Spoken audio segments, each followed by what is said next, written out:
Ottawa and Alberta are rolling full steam ahead towards the next steps in the provincial pitch for a new bitumen pipeline to the Pacific Coast. And the Angus Reid Institute has new data out today on just how that project is being perceived by Canadians. Shachi Kurl is the president of the Angus Reid Institute.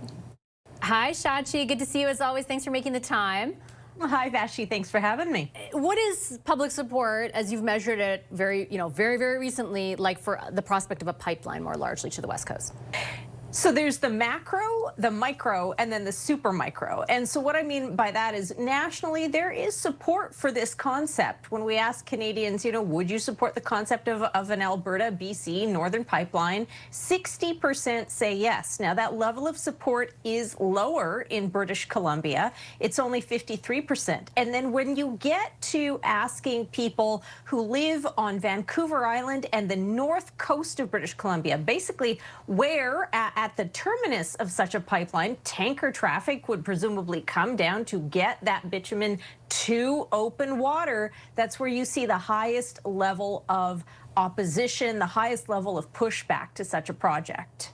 Okay, so let's talk a bit more about that then. Can you unpack what the opposition looks like? Well, again, it's very much, when you look specifically at British Columbia, it's really driven, as I say, regionally. Those are, it's the North Coast, it's Vancouver Island, where opposition to any kind of lifting of a tanker ban is highest. But Vashi, there's also a really huge political divide to this, not surprisingly. Outside of the North Coast and Vancouver Island, most people in northern British Columbia actually vote Conservative, both federally and provincially in BC. And Conservative voters absolutely love this idea, but BC NDP voters do not. And the bigger problem, the bigger challenge is among Liberal voters, federal Liberal voters in British Columbia, where more than half of federal Liberal voters say, hey, we don't want this project. We're concerned about the lifting of the tanker ban. And so it really then speaks to a political problem and a political challenge for Mark Carney, because he's the one out there saying, hey, let's get this done. We're seeing that synergy between Danielle Smith and Mark Carney.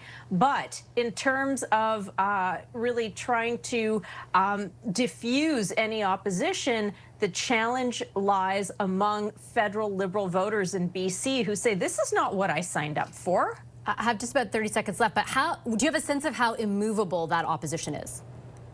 No, I think this is still a very fluid situation. We're seeing lots of people, both in BC and nationally, saying they aren't totally sure how they feel about this project. They're not sure yet. And I think the pendulum, which has already been swinging one way, could start to swing back the other. It's just a matter of time. Okay, Shachi, thank you so much. Great to see you as always. Appreciate all the new numbers. Thanks, Vashi.